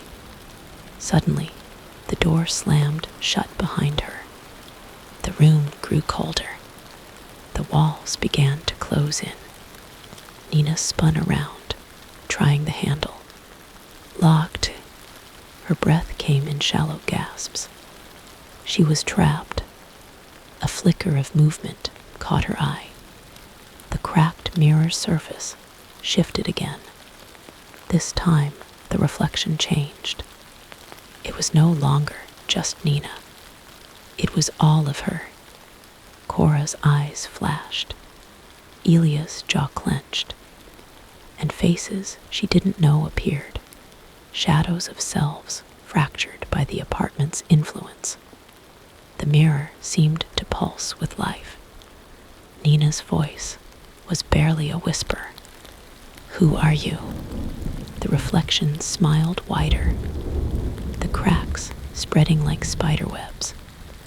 "We are the echoes you cannot silence." The room began to spin.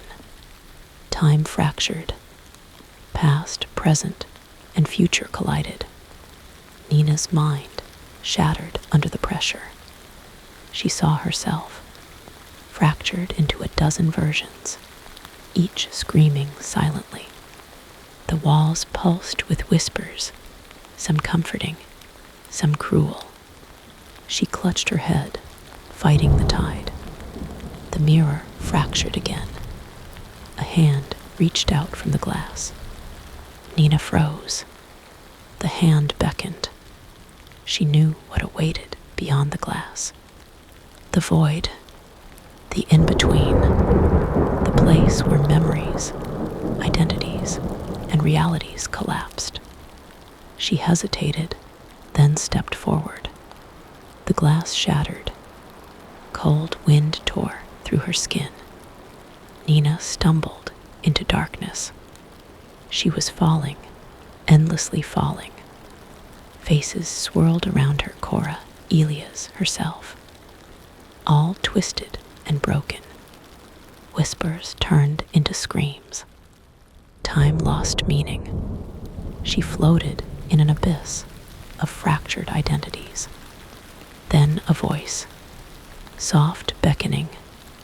Come home. Light flooded her vision. Nina blinked awake. She was back in her bedroom. The key lay on the floor beside her. Her phone buzzed again. A new message. The path splits now. Choose carefully. She looked around. The apartment was silent, but Nina knew it was watching, waiting. She felt the fracture within herself widen. The lines between Cora, Elias, and Nina blurring further. Her own voice was a question in the dark. Which path is mine? The apartment above didn't exist, but its echo was everywhere. In the walls, in the mirrors, in the shattered minds, it swallowed whole. Nina was no longer sure where she ended, or where the apartment began. But one thing was certain. The door was open, and she had to walk through it. Chapter 11. Fractures in the mirror. The silence was a lie. The apartment, still and waiting, whispered its lies with every breath Nina took. She felt it everywhere, in the faint vibration beneath her feet, the flicker of light above, the sharp cold that no heater could fix. That message, the path splits now. Choose carefully, played in her head like a taunt. But which path? She had learned the apartment didn't follow normal rules. If it did, she wouldn't be here, unraveling at the seams of her own mind. Her reflection in the cracked mirror no longer looked like her. It was fractured, splintered into shards of light and shadow. And when she blinked, it blinked back slower, as if existing on a different time. Nina reached out to touch it, but her fingers stopped an inch from the glass. It rippled like liquid. Then a hand emerged, a pale, trembling hand that wasn't hers. She recoiled. The hand disappeared. The mirror pulsed with a low hum, an echo from a place beyond sight.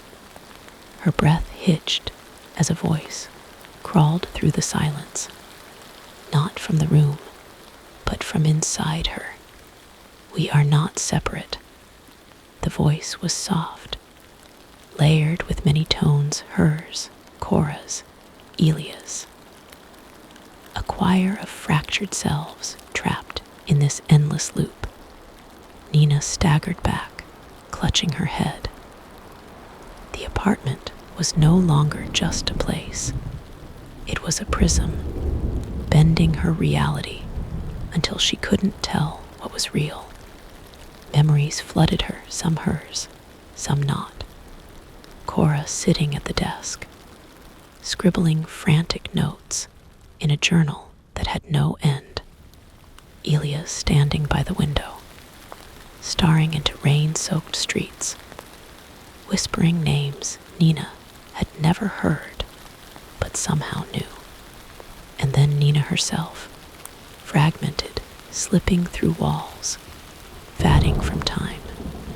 Her thoughts tangled in a Web 2 complex to follow. In the dim hallway, the air shifted. The lights flickered erratically, as if caught between two worlds. Nina moved forward, drawn by a sound she didn't want to acknowledge. Laughter. Soft, cruel and distant, like echoes from the void above.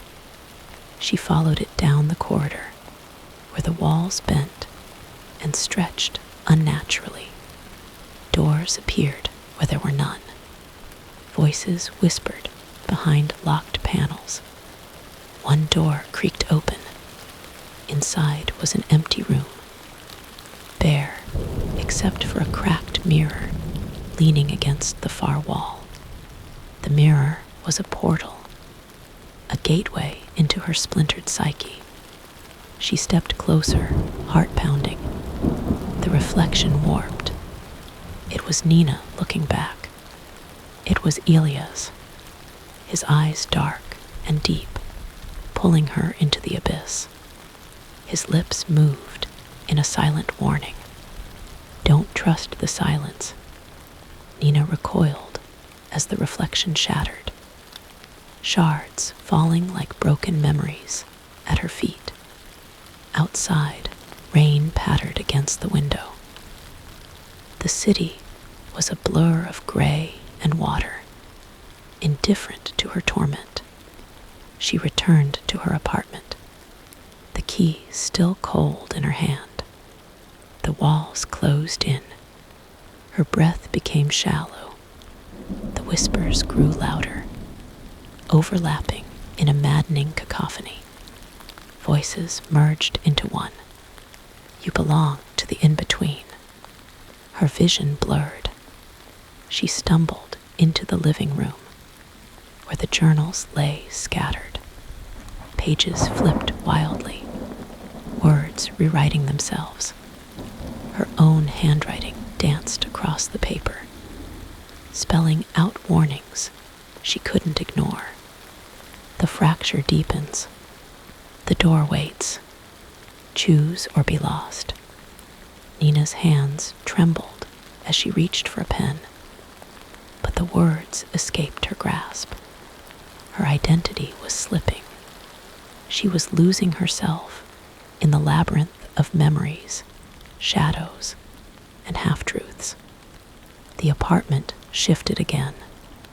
Walls breathed. The ceiling stretched upwards endlessly, then folded back on itself like a broken clock. She heard footsteps, hers, but multiplied. Echoes of Cora and Elias, running parallel halls she had never seen. Their voices overlapping, calling out, "Help me. Remember. Don't forget." Nina collapsed to her knees, clutching her head as the voices melded into a deafening roar. She squeezed her eyes shut. When she opened them, the room had changed. She was in the stairwell once more, the endless spiral of wood worn smooth by unseen feet. But now the stairs twisted impossibly, defying gravity and reason. At every turn, faces appeared in the walls, her fractured selves trapped in the plaster and paint. They reached out, screaming in silence. Nina ascended, breath ragged. At the top, the red door loomed. It pulsed with an unholy light, inviting yet threatening. Her hand found the knob. Cold as death, she turned it slowly. The door swung open. Inside was darkness, but not empty. Whispers curled in the air like smoke. Nina stepped in. The room stretched wider than it should. A single chair sat in the center, facing a tall mirror framed with rusted metal. She approached, heart pounding. The mirror shimmered. Her reflection appeared, but it was different. It was all of her, Nina Cora. Elias merged into one fractured being. The reflection spoke, without moving lips. You can't run. You are the fracture, the echo, the silence between the walls. Nina swallowed hard. do you want from me?" she whispered. The mirror's voice was cold. To remember, to accept, to become whole. The room began to close in, walls bending, ceiling lowering. Her heartbeat thundered in her ears. The fractured reflections swirled. Choose. The ground shifted beneath her. Nina fell, falling into a void of memories, echoes, and shattered time. She saw moments hers, and not hers, flashing like broken film reels. The laughter behind the walls, the knocks on the ceiling. The door above that wasn't there. The journals she couldn't remember writing. Faces that blurred into one. She screamed into the void. And then silence. Nina awoke in her bed. The key lay on her chest. Her phone lit up with a message. The fracture calls. You must answer. The apartment was waiting. The in-between was hungry. And Nina knew, deep down, that her choice was no longer hers alone. Chapter 12. The Door That Bleeds. The key burned cold in Nina's palm, as if alive and pulsing with a heartbeat not her own. She stared at it. The metal twisted and warped, dripping shadows that pooled like ink onto her skin. Her breath caught. This was no ordinary key. It was the last piece, or maybe the first, in a puzzle she never wanted to solve. Outside, the apartment settled into an uneasy quiet. The rain had stopped, but the air still tasted like wet stone and forgotten memories. She felt the walls watching her, waiting for her to cross the threshold. The door above, the red door, the door that shouldn't exist. Her fingers trembled as she slid the key into the lock. The tumblers groaned in protest, like the apartment itself was trying to stop her. With a slow, deliberate turn, the door creaked open. A darkness poured out, thick and suffocating. It wasn't empty space. It was a void made of forgotten things, of lost time and whispered regrets. The air smelled of rust, old blood, and something metallic she couldn't name. She stepped inside. The door slammed shut behind her, sealing her in a room that had no shape. The floor beneath her feet was soft, almost like flesh, pulsating with each heartbeat. Her steps left impressions that slowly faded, like footprints in a dream. The walls bled, not with paint or water, but with something darker, deeper. Faces emerged from the oozing surfaces, distorted, screaming, begging. They twisted and turned, mouths opening wide to release silent cries. Nina's heart thundered. She wanted to scream, but no sound came. The room swallowed her voice, devouring it before it escaped. A figure stepped from the shadows. It was her, or what she had become. The reflection, fractured and warped. An echo twisted by the apartment's cruel design. You came, it whispered. Its voice was her own, layered with fear and something colder malice. Why? Nina's voice cracked, swallowed almost immediately. To remember, to bleed, to break free. The figure's eyes were endless pits, drawing her in. Images flashed behind her eyes, memories or lies. She couldn't tell. The apartment was rewriting her mind, blurring the line between self and other. She saw herself writing the journals, signing her name in scripts she didn't recognize. She saw Elias knocking on the ceiling, the red door on the roof, the whispers in the walls. She saw Cora hiding in shadows, trembling, afraid. And then she saw herself here now, trapped in this room that was not a room. The figure reached out, fingers like tendrils of smoke wrapping around Nina's wrist. "Join me." Nina pulled away, stumbling back. The room warped, the walls bending like liquid. She tried to scream again, a raw, desperate sound that tore through the silence. The figure smiled, a cruel, knowing grin. "You're already part of it."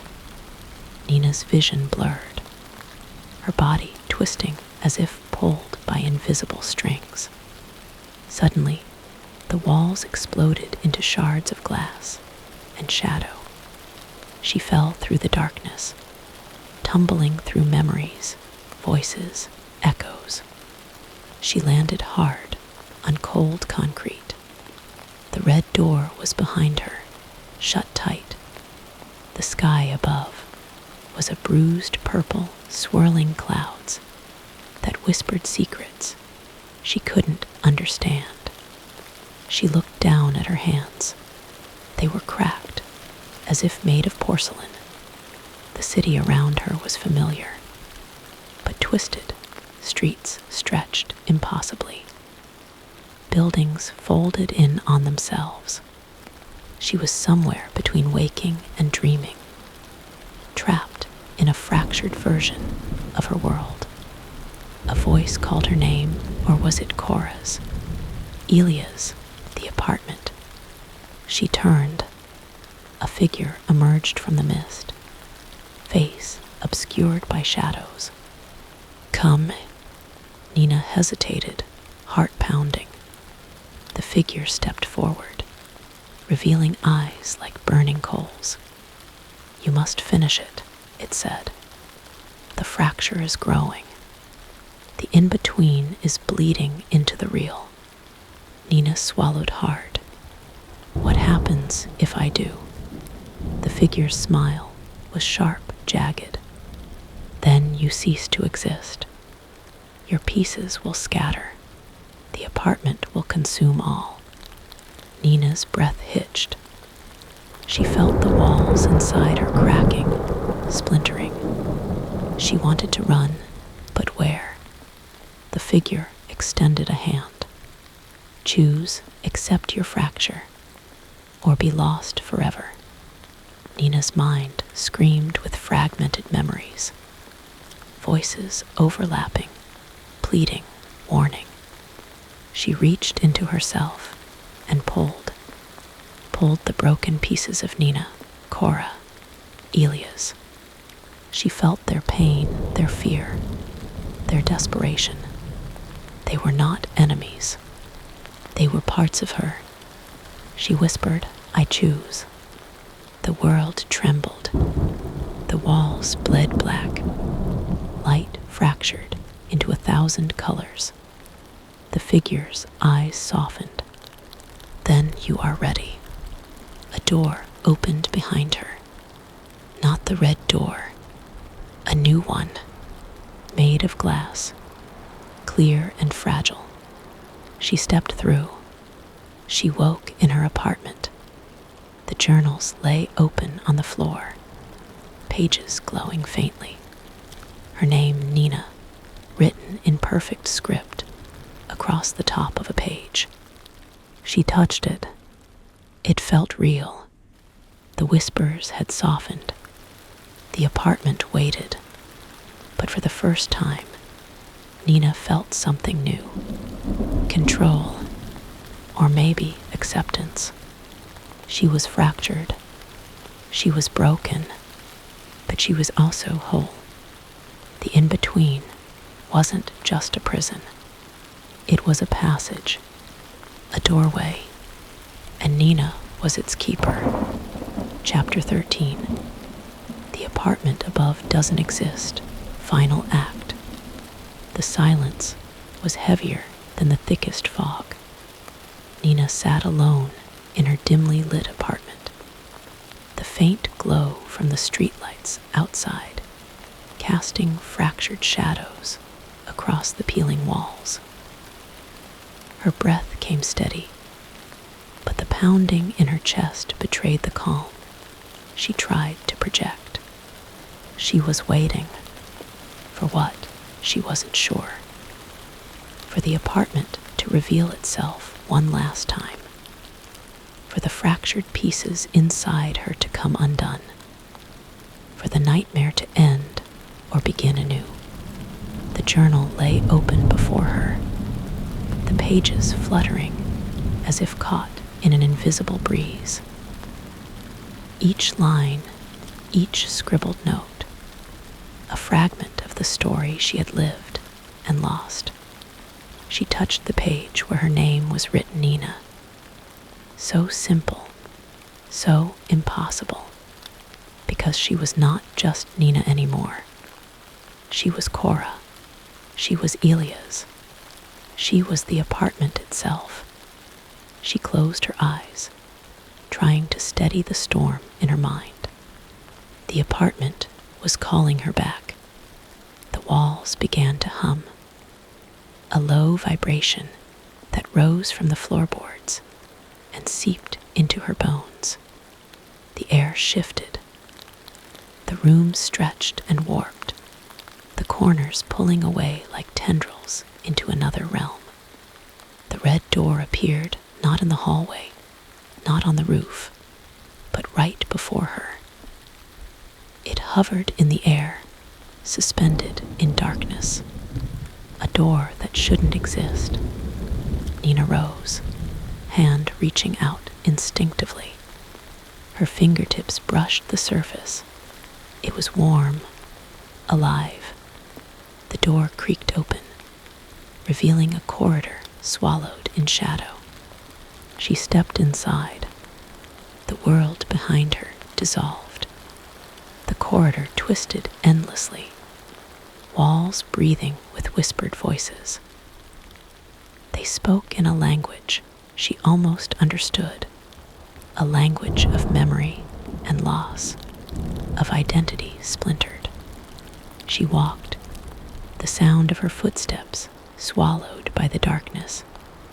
A flicker of movement ahead, a silhouette. Nina's heart skipped. The figure emerged slowly, features shifting, morphing. Cora Elias.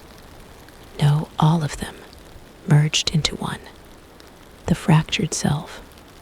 Welcome back, the voice said, her voice, but layered with echoes. Why does this keep happening? Nina asked, voice trembling. Because you are fractured, the figure replied. Because the apartment is fractured. Because reality itself bends here. Am I losing myself? No, it said softly. You are becoming yourself, the whole of you. Images flooded her mind, flashes of timelines bleeding into each other. Cora writing in journals she never remembered. Elia's knocking on ceilings that didn't exist. Nina watching shadows crawl beneath her door. They weren't separate. They were parts of one soul, torn apart by the apartment's hunger. Why, she whispered. Because the apartment feeds on fragments, memories, fears, regrets. It wants to break you down so it can rebuild itself. You. Nina's knees buckled, collapsing to the floor. Then how do I stop it? The figure knelt beside her, eyes infinite pools. By accepting the fracture, by becoming the keeper, the guardian of the in-between. A surge of energy pulsed through her. The walls shimmered, revealing a mosaic of faces, all her, but different. All screaming, crying, laughing. She reached out, touching the faces. They flickered, dissolving into light. Nina stood, feeling the weight of countless versions of herself folding into one. "I am the apartment," she said. "No," the figure smiled. "You are more. You are the bridge." Suddenly, a knock echoed through the corridor. Soft, measured, tap, tap, tap. Nina's breath caught. The figure gestured forward. "Go, face what waits beyond." She walked toward the sound, each step heavier than the last. At the corridor's end, another door, this one black, pulsing with energy. She grasped the handle, the cold biting into her skin. She opened it. Light exploded. She was back in her apartment, but everything was different. The walls breathed gently. The shadows softened. Her journals floated around her, pages turning in a silent breeze. The whispers had become voices, comforting, guiding. She was home, or maybe the apartment was. Days, weeks, or maybe years passed, time lost meaning here. Nina learned to listen, to the voices, to the fractures, to herself. She wrote in the journals, but now with clarity. The apartment was alive, but so was she. They were intertwined. One could not exist without the other. One night, a knock came at her door. Tap, tap, tap. Nina smiled. She opened it. No one was there, but a note lay on the floor. It read, "Thank you for keeping the door open." The apartment above didn't exist, but Nina did, and that was enough. Epilogue, the quiet between the walls. The apartment was silent. Not the kind of silence where sound simply vanished, but a thick, heavy quiet that pressed in from every corner like a shroud. It didn't comfort. It didn't calm. It waited. Nina sat in the center of the room. The journals spread out around her like a circle of forgotten memories. She traced her fingers over the pages, ink smudged, words half faded, and thought about how much had changed, and yet how much remained the same. The apartment above didn't exist, she reminded herself. It never had. The city record said so. The landlord insisted, but she knew the truth was far messier, because the apartment wasn't a place. It wasn't a space. It was a wound in time, a fracture in reality, a pocket of the in-between. She remembered the first night it began, or at least the first night she thought she understood what was happening. The whispers beneath the walls, soft as spider silk. The sudden appearances of Cora's journals, written in her own hand, but from a different mind. Elia's knocking on ceilings that didn't exist. They weren't different people. They were fragments of her. Pieces pulled apart by the apartment's hunger, scattered across shifting timelines and echoing realities. It was like staring into a broken mirror. Each shard reflected a version of herself, some scared, some angry, some lost, and all of them trapped in the same endless loop. The apartment had claimed pieces of her identity. Memories shifted like sand, slipping through fingers. Faces changed in mirrors. Time folded back on itself like a paper crane, unfolding and refolding endlessly.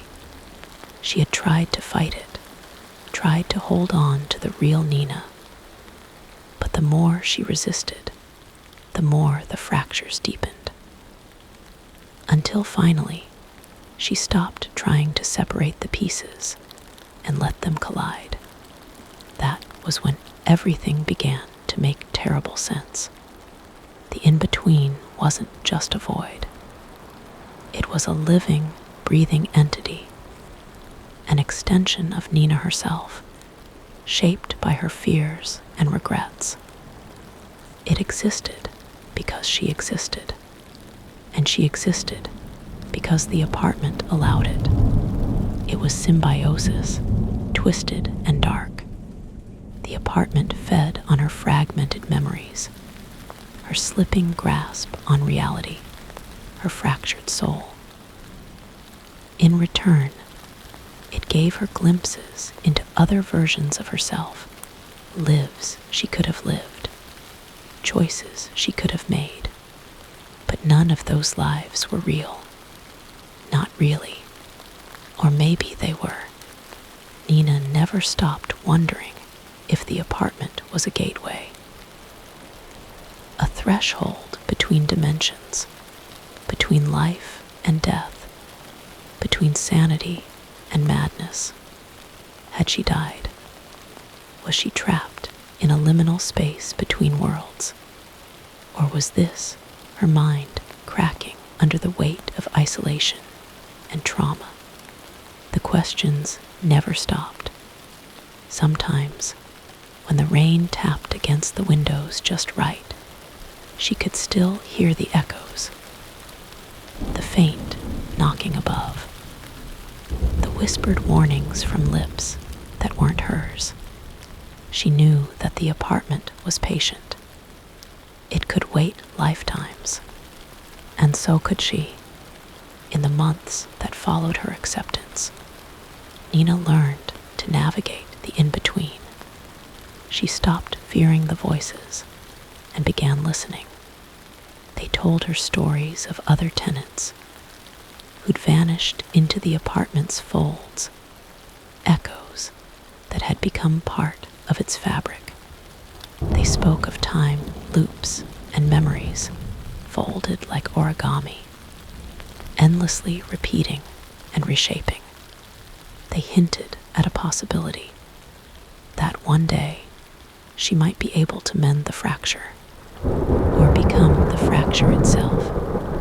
Sometimes a visitor would come knocking. No one she could see, no one she could touch, just a presence, a flicker of shadow, and a message, a riddle, a warning, or sometimes just silence. The apartment had become a guardian of secrets, a keeper of broken souls, and Nina was its chosen keeper. She understood now that her fractured self was not a curse, but a key, a bridge between realities, between who she was, who she could be, and who she might have been. The journals remained, but now they were less frantic, less desperate. Her handwriting merged with Cora's and Elia's, blending into a single voice, the voice of someone who understood that reality is not fixed, that identity is fluid, that memory is a labyrinth with no exit. Sometimes, late at night, Nina would sit by the window and watch the city breathe. The rain would fall in endless sheets, tapping against glass like the apartment's heartbeat.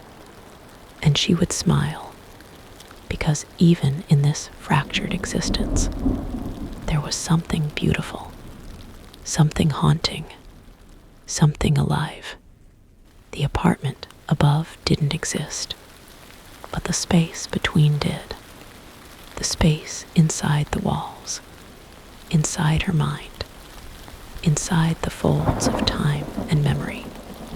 And that space was hers. She was home, and she was not alone. The silence pressed closer. The whispers returned. The in-between waited, and Nina listened.